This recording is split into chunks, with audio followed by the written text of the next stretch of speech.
So I wanted to talk a little bit about shoes and shoe fit and how we look at that in the studio here at Momentum in the Bike Fit studio.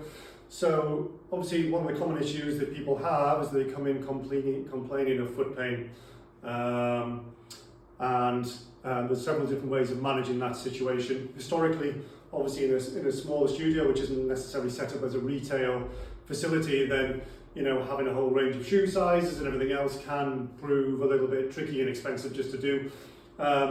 So it's useful that we've been able to recently come across and having known about them for a while to actually sort of establish a bit more of a working relationship with Lake shoes. So from a shoe perspective, Lake actually gives us the option to almost provide a little bit more of a custom fit for your foot. So traditional shoes tend to be relatively narrow. French and Italian cycling brands can and have been very narrow in the past. And when we assess people's feet, and as you probably know, people's feet come in different shapes and sizes and everything else, and cramming them into a cycling shoe can prove to be difficult sometimes. It tends to be somewhat of a problem where people have either extremely narrow or extremely wide feet. So you get builds up of pressure, either whether that's in the upper, or if the consequence is that you end up in the wrong size shoe, then the cleat can be effectively in the wrong place for just from a performance point of view, and even just the pressure on the ball of the foot. So often, in terms of like someone having a wide foot, a solution that they often run into is that they will then go to a bigger shoe just to be able to fit their foot in it. So they end up with those sort of incorrect length. One of the key things that you might see is that there's a gap in the back of the shoe where your heel is sitting, or you feel like you've maybe got a little bit of movement sort of fore and aft inside the shoe, just to accommodate your wide fitting foot. When in fact really the solution here is that you might need to go down a size but actually source a wider fitting shoe which would accommodate your foot shape and foot type.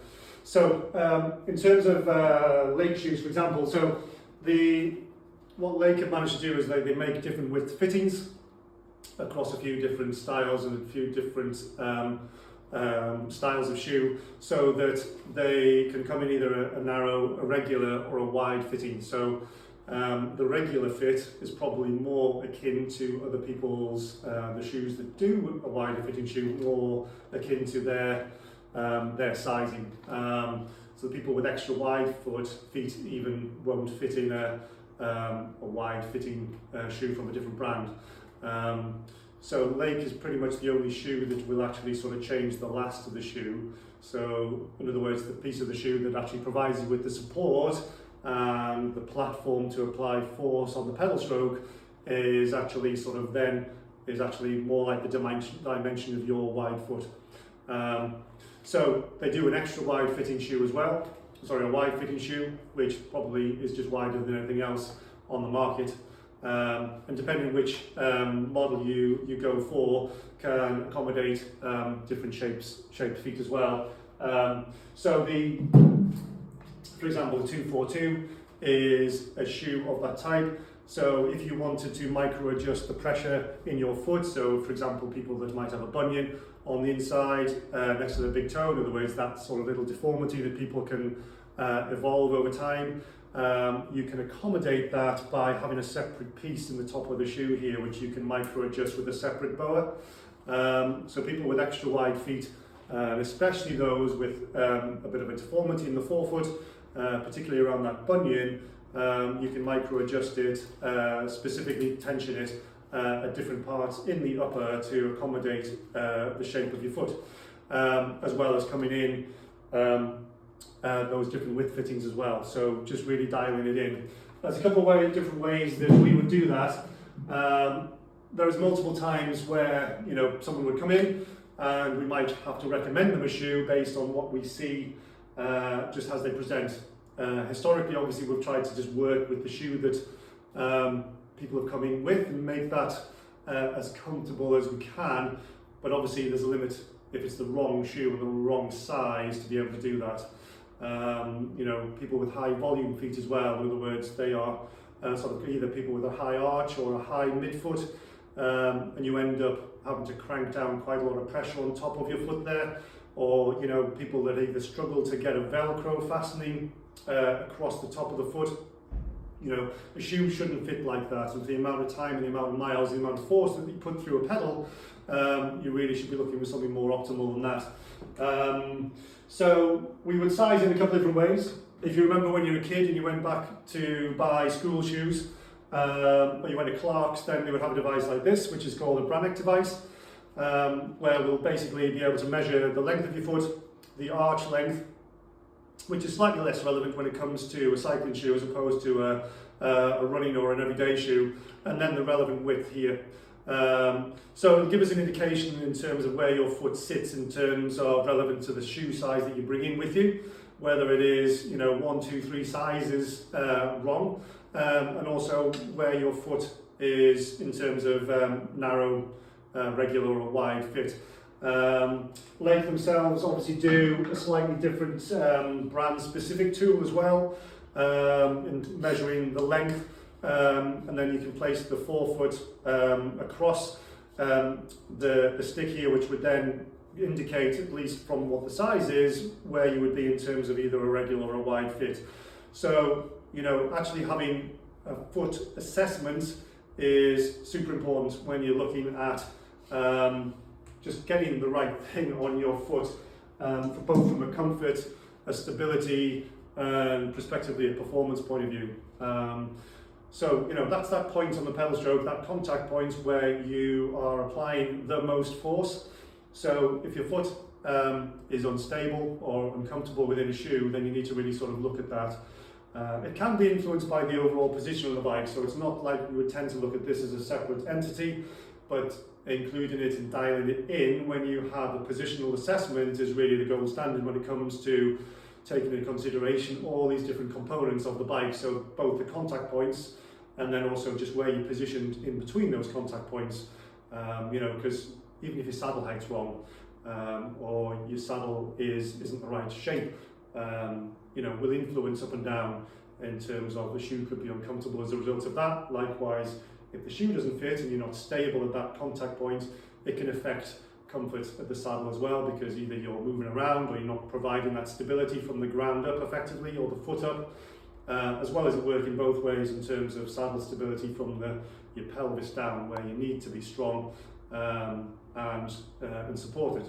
So as well as obviously the shoes themselves, what we tend to obviously work with a few different options in terms of providing either a relatively standard or a bit more of a bespoke insole footbed.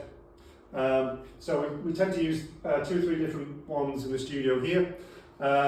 So we stock some of the basic off-the-shelf footbeds from CDAS and from Specialized themselves, which the body geometry footbeds work quite well, because you can just specify whether someone's got a low, a medium, or a high arch.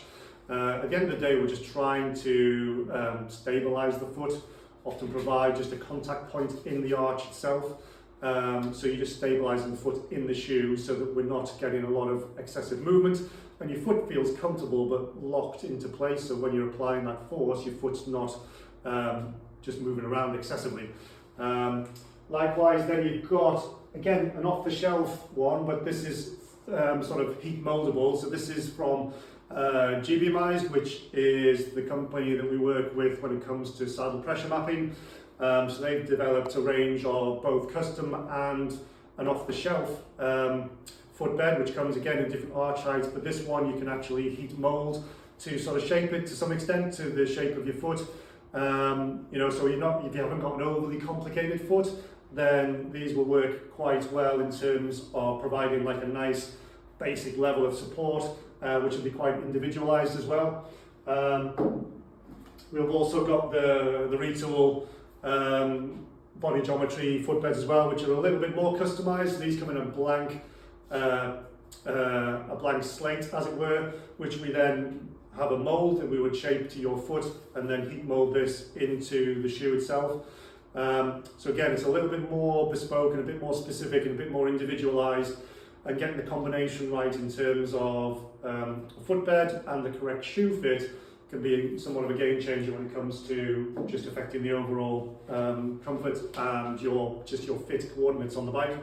At the top end of things, we also do from a brand called Fits, which is for cyclists and runners as well, where we'll actually put you over a foot scan and actually get a sort of a pressure measurement of what's going on with your feet. So similar to the saddle pressure mapping, we'll get a bit more of a loading pattern by putting you over a pressure plate.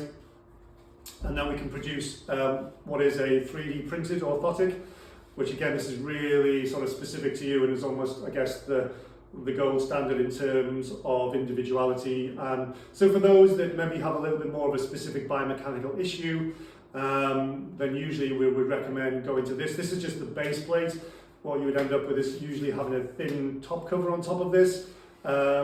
People, if they don't want to take up a lot of volume in the shoe, then we can customize it and leave the top cover off, so you've just got the stiff base plate to have your foot stabilized in, but it is obviously very specific to the shape of your foot, so it shouldn't feel like it's got excessive pressure anywhere. So again, the combination of having obviously a shoe fit and maybe an insole fit can be integrated into the overall sort of service that we have here. And that's what we want to try to do moving forwards, is just provide that level of support and comfort and just get people on the right track.